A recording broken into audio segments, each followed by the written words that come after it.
Plus que 10 matchs avant la retraite, Grégory Coupet rangera ses gants en fin de saison, avec plus de 650 matchs au compteur. Coupet, c'est une forte tête au comportement exemplaire. Retour sur ses 17 ans de carrière. Je dirais c'est Barcelone. Claudio qui est pressé par un attaquant de Barcelone qui me fait une passe en retrait. Je suis lobé, donc dernier recours, je fais une tête arrière. J'espère la mettre au-dessus de la barre, finalement elle tape la barre, elle revient et je la vois redescendre. Et puis c'est Rivaldo qui est juste là à la tombée. Il y a eu quelque chose de fabuleux, quoi. Il y a eu un moment magique, quoi. Ça restera dans les annales. Ouais. Oh, la pirouette, il y en a eu quelques-unes, mais je sais qu'il y en a une qui m'avait fait mal à Lyon, c'est un centre d'un Rennais.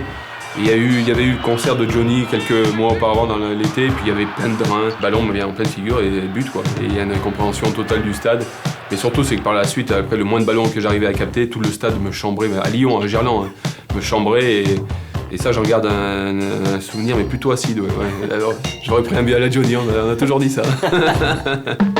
Ouais, je dirais que le premier titre avec Lyon restera quelque chose de fabuleux parce qu'à partir de ce moment-là, t'es conscient de rentrer dans l'histoire d'un club au moins et on sera les premiers à avoir gagné le championnat à Lyon. Maintenant, j'attends qu'une chose, c'est le jour où on sera invité tous les anciens pour l'étoile sur le maillot, pour le 10e titre.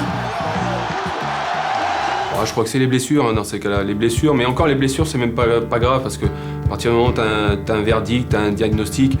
Je dirais après, quelque part, ce qui est génial aussi, c'est que tu vis quelque chose avec le staff médical qui est très fort.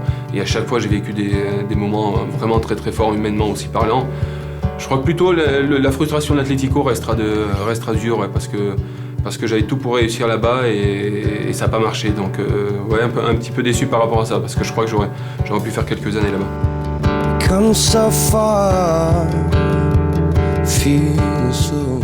Moi, je sais qu'avec M. Houillet, il y a eu une connivence, il y a eu quelque chose, quoi. À Lyon, il a changé beaucoup de choses, il a apporté beaucoup de choses.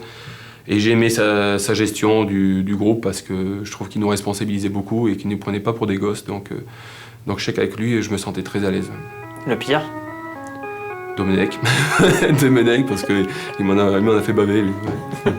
Pour arriver à me faire sortir de mes gonds comme ça a été le cas à Tignes, il fallait remettre une sacrée couche. Ouais. Le discours n'était pas clair, il n'a jamais été clair et je crois que cette façon qu'il avait de jouer avec vous, les médias, il jouait aussi de temps en temps un peu avec nous et bon, il y a des moments où ça passe pas, quoi. C'est le seul coach avec qui vraiment ça n'a pas fonctionné. Ouais. En gardant toujours le sourire, Grégory Coupet est désormais dans le temps additionnel de sa carrière.